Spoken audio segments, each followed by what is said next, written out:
Yellow rice রান্না করছি।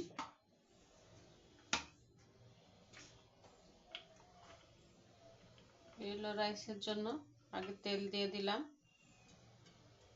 অল্প সামান্য,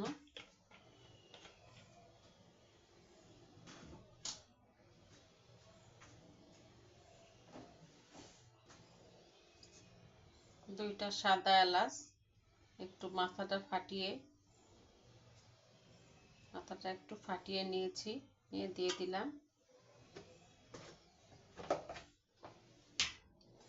একটু পেঁয়াজ দিয়ে দিব,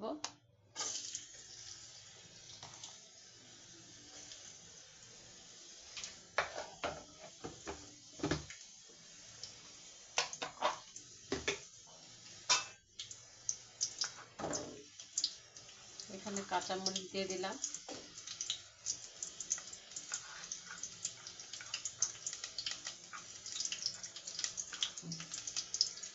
সামান্য কাঁচামরিচ দিয়ে এটা একটু নেড়ে চেড়ে নেব।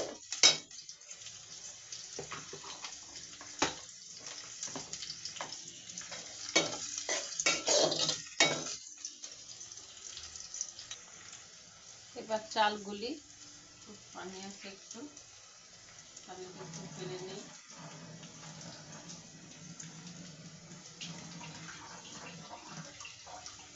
এবার চালগুলি দিয়ে দিলাম।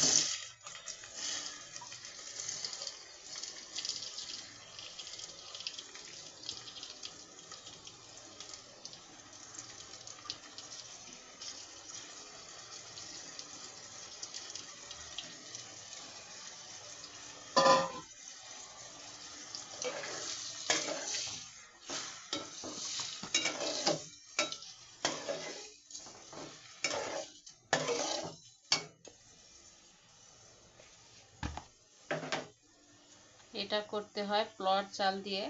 একটু সামান্য হলুদ দিয়ে দিলাম। এটা পোলাওর চাল দিয়ে করতে হয়। এটা আমি চিনি গুঁড়া চাল নিয়েছি। আপনারা পোলাওর যে কোনো চাল নিতে পারেন।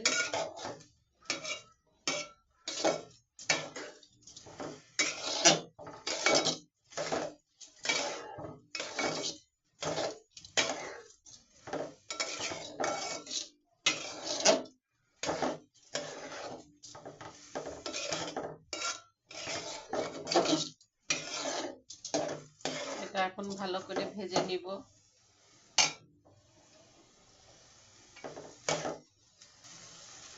হলুদটা খুবই সামান্য দিতে হয়, লবণ পরিমাণ মতো।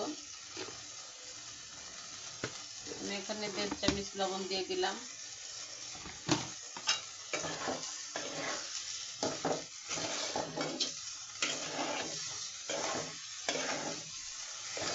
আমি রোজার দিন আসলে প্রতিদিন এটা খাবই। এটা আমার অনেক প্রিয়। আমি প্রত্যেক দিন তৈরি করব। এটা মাংসের সাথে হোক, বুট দিয়ে, পুরির সাথে হোক, যেটা দিয়ে হোক আমি খেয়ে নিব। মানে এটা আমার লাগবেই, এটা আমার এত প্রিয়।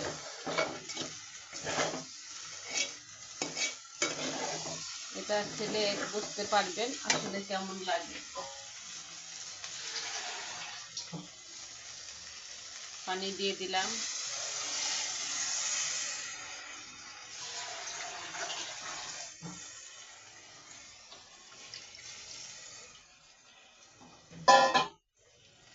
ভাজাটা পরিমাণ মতন হয়ে গেছে।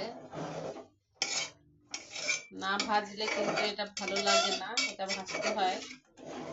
ভাজলে এটা একটা স্বাদ আসে। আমরা পোলাওর চালটা যেমন ভেজে নেই, ঠিক এভাবেই ভেজে নেবেন। একটু হলুদ, লবণ আর এই যে একটু কাঁচামরিচ, পেঁয়াজ দিয়ে করতে হয়। এটা খুবই টেস্ট লাগে। যারা একবার খাবেন তারা বারবার খেতে চাইবেন। এটা এতই মজা।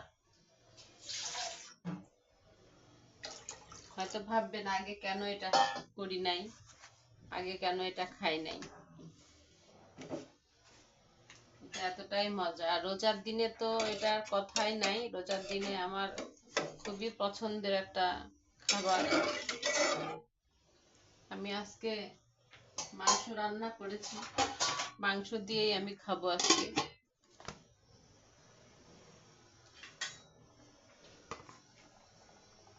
পানিটা গরম হয়ে আসলে একটু আদা রসুন বাটাটা দিয়ে দিব।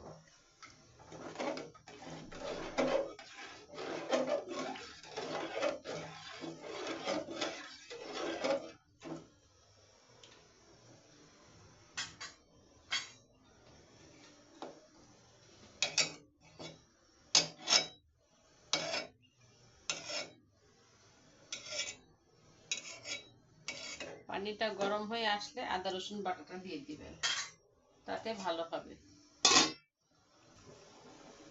এই যে বলক উঠে গেছে, এখন এভাবে হতে থাকবে।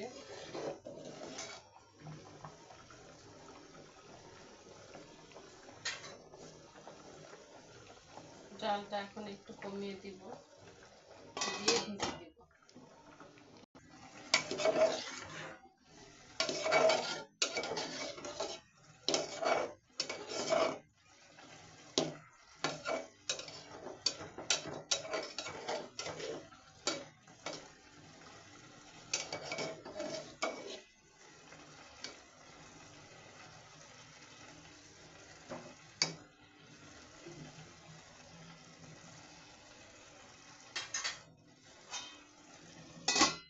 এই যে হয়ে গেছে আমার ইয়েলো রাইস।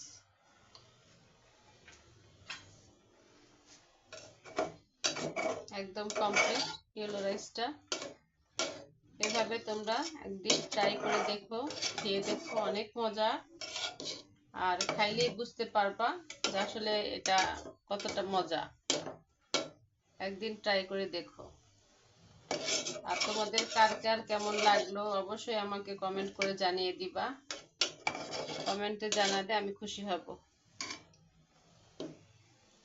তোমাদের সবার প্রতি আমার রিকোয়েস্ট থাকলো আমাকে কমেন্ট করে জানানোর।